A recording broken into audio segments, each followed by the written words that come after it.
रूस और यूक्रेन युद्ध में अब क्या होगा, यही सबसे बड़ा प्रश्न है। युद्ध क्षेत्र से आ रही खबरें दुनिया को डराने वाली हैं, क्योंकि यूक्रेन ने दावा कर दिया है कि रूस के कई S-400 एयर डिफेंस सिस्टम्स को उसने तबाह कर दिया है। यूक्रेन का दावा, और इस दावे पर अभी तक रूस की तरफ से कोई प्रतिक्रिया नहीं आई, लेकिन यह माना जा रहा है कि पुतिन बड़े हमले की तैयारी कर चुके हैं।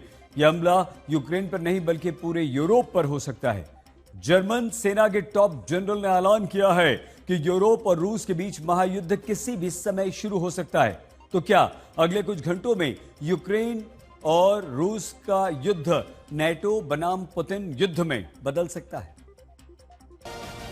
ज़ेलेंस्की का दावा, यूरोप पर हमला करेंगे पुतिन।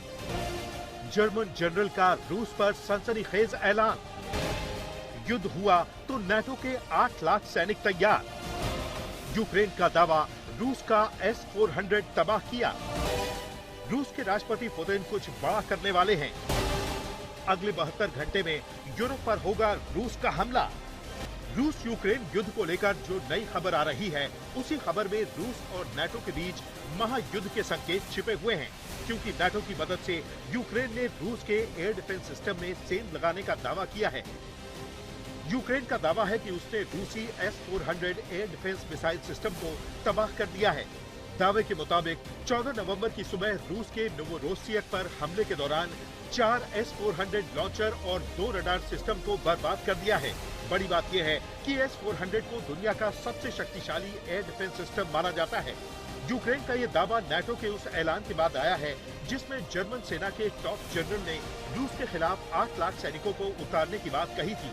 वहीं दूसरी तरफ रूस की तरफ से यूक्रेन पर ताबड़तोड़ मिसाइल हमले जारी हैं। यही नहीं, एक बार फिर रूस पर नेटो के एयर स्पेस का उल्लंघन करने का आरोप लगा है। यूक्रेनी मीडिया में सेना के हवाले से कहा गया है कि सैटेलाइट तस्वीरों से पुष्टि होती है कि SBU ने S-400 Triumph anti aircraft missile system के 4 लॉन्चर सफलतापूर्वक नष्ट कर दिए। इस हमले में S-400 के 2 प्रमुख रडार भी नष्ट हुए हैं, जिनमें 96N6 अर्ली वार्निंग रडार और 92N6 टारगेट एक्विजिशन रडार शामिल हैं। यूक्रेन की तरफ से रूसी सेना के सबसे शक्तिशाली हथियार को तबाह करने का दावा किया जा रहा है। जर्मनी सेना के टॉप कमांडर रूस के खिलाफ खुल्लम खुल्ला जंग का ऐलान कर रहे हैं। सवाल यही है कि जर्मन सेना के जनरल ने अचानक रूस को लेकर बड़ा बयान क्यों दिया है? क्या जर्मन जनरल का ऐलान रूस के खिलाफ नए युद्ध का ऐलान है? सबसे पहले सुनिए जर्मन सेना के जनरल ने क्या कहा। बर्लिन मॉस्को के साथ युद्ध के लिए तैयार है और रूसी सीमा की ओर 8 लाख नेटो सैनिकों की तैनाती में सहायता करने के लिए तैयार है। दरअसल लेफ्टिनेंट जनरल अलेक्जेंडर सोलफ्रैंक ने चेतावनी दी है कि रूस और नेटो के बीच किसी भी वक्त सैन्य टकराव संभव है, क्योंकि रूसी सेना में नेटो मुल्कों पर हमला करने की क्षमता है। ये हमला अगले कुछ घंटों में हो सकता है। ऐसे में नेटो को रूस के हमले से निपटने के लिए तैयार रहने की जरूरत है।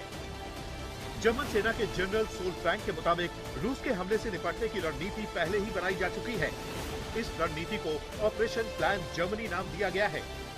1000 पन्नों के दस्तावेज में रूस से निपटने की रणनीति का जिक्र है।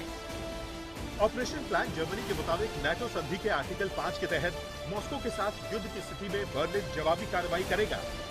इसमें रूस के खिलाफ तमाम नेटो देशों के लाखों सैनिकों और हथियारों की तैनाती के लिए जर्मनी को वॉर रूम में तब्दील किया जाएगा। ये तैनाती संघर्ष शुरू होने के 180 दिनों के अंदर पूरी की जाएगी। रूस के साथ युद्ध की स्थिति में नेटो मुल्क अपने 8 लाख सैनिकों की तैनाती करेंगे। ये प्लान बहुत जल्द लागू किया जा सकता है। जर्मनी पहले ही ऐलान कर चुका है कि रूस ने उसके खिलाफ साइबर युद्ध छेड़ रखा है, यानी जर्मनी के खिलाफ पहले से ही रूस ने युद्ध छेड़ रखा है। यही वजह है कि जर्मनी कह रहा है कि यूरोप की सुरक्षा के लिए रूस पर सैन्य कार्रवाई का वक्त आ गया है। अगर वक्त रहते सैन्य कार्रवाई नहीं हुई तो यूक्रेन के बाद पुतिन की सेना अपने हथियारों का मुंह यूरोप की तरफ खोल सकती है। पुतिन के युद्ध प्लान को लेकर जो दावा जर्मनी ने किया, वही दावा यूक्रेन के राष्ट्रपति ज़ेलेंस्की कर रहे हैं। बीते 72 घंटों में रूस ने यूक्रेन पर ताबड़तोड़ हवाई हमले किए हैं। रूस ने यूक्रेन पर बड़ा हमला किया। इस हमले में यूक्रेन के पावर प्लांट के साथ साथ न्यूक्लियर प्लांट को निशाना बनाया गया है। रिपोर्ट के मुताबिक रूसी सेना ने 450 ड्रोन और 45 से ज्यादा विध्वंसक मिसाइल दागी हैं। यूक्रेन के राष्ट्रपति का दावा है कि जो हालात आज यूक्रेन के हैं, वही हालात आने वाले कुछ दिनों में या फिर कुछ घंटों में यूरोप के हो सकते हैं। लिहाजा रूस को रोकने के लिए हर संभव कदम उठाने का वक्त आ गया है। यूक्रेन में युद्ध खत्म होने से पहले ही रूस किसी दूसरे यूरोपीय देश के खिलाफ दूसरा मोर्चा खोल सकता है। ये युद्ध यूरोप के खिलाफ हाइब्रिड युद्ध का हिस्सा है। पूरी दुनिया देख रही है कि पुतिन पूर्वी यूक्रेन में अपने क्रूर हमले को जारी रखते हुए नाटो की रेड लाइन का टेस्ट कर रहे हैं। हमें अब यूरोपीय संशय को भूल जाना चाहिए कि पुतिन पहले यूक्रेन पर कब्जा करना चाहते हैं और फिर कहीं और जा सकते हैं। पुतिन एक ही वक्त में दोनों काम कर सकते हैं। ज़ेलेंस्की मानते हैं कि पोलैंड पर ड्रोन से हमला, कोपेनहेगन, म्यूनिख और ब्रसेल्स के हवाई अड्डों पर ड्रोन देखे जाने की घटनाएं रूस के बड़े हमले का सिग्नल है। दरअसल रूस लगातार अपने युद्ध क्षेत्र को बढ़ा रहा है। यूक्रेन के खिलाफ रूस ने मिसाइल हमलों की रफ्तार बढ़ाई है। लगातार रूसी सेना अपनी विध्वंसक मिसाइलें दाग रही है। रूस यूक्रेन बॉर्डर पर पुतिन ने अपने सैनिकों की तैनाती बढ़ाई है। पोक्रोवस्क में रूस ने 1,70,000 सैनिकों को तैनात किया है। पोक्रोवस्क के ज्यादातर हिस्से में रूसी सेना कब्जा कर चुकी है। रूस यूक्रेन युद्ध के बीच नाटो के पूर्व महासचिव जेन्स स्टोल्टेनबर्ग का बड़ा बयान आया है। यूक्रेन को लेकर रूस के साथ युद्ध का जोखिम नाटो नहीं उठाएगा।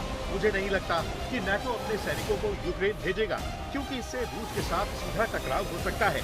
नाटो को अमेरिका के पूर्व राष्ट्रपति बाइडेन की नीति याद रखनी चाहिए। तब बाइडेन ने कहा था, हम यूक्रेन के लिए तीसरे विश्व युद्ध का जोखिम नहीं उठाएंगे। वहीं रूस की तरफ से ये दावा किया गया है कि नाटो पर हमले का कोई इरादा नहीं है, लेकिन रूस की संप्रभुता पर खतरा मंडराया तो पुतिन मुंहतोड़ जवाब देने में कोई कसर नहीं छोड़ेंगे। रूस के विदेश मंत्री सर्गेई लावरोव ने एक इंटरव्यू में कहा, राष्ट्रपति पुतिन की ओर से दिया गया प्रस्ताव साफ है, इसमें कोई छिपा एजेंडा नहीं है।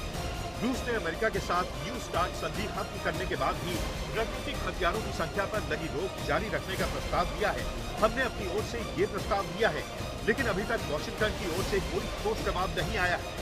पुतिन के आदेश के बाद न्यूक्लियर टेस्ट पर काम शुरू हो चुका है। रूस अपने परमाणु हथियारों के साथ महज जंग के लिए तैयार है।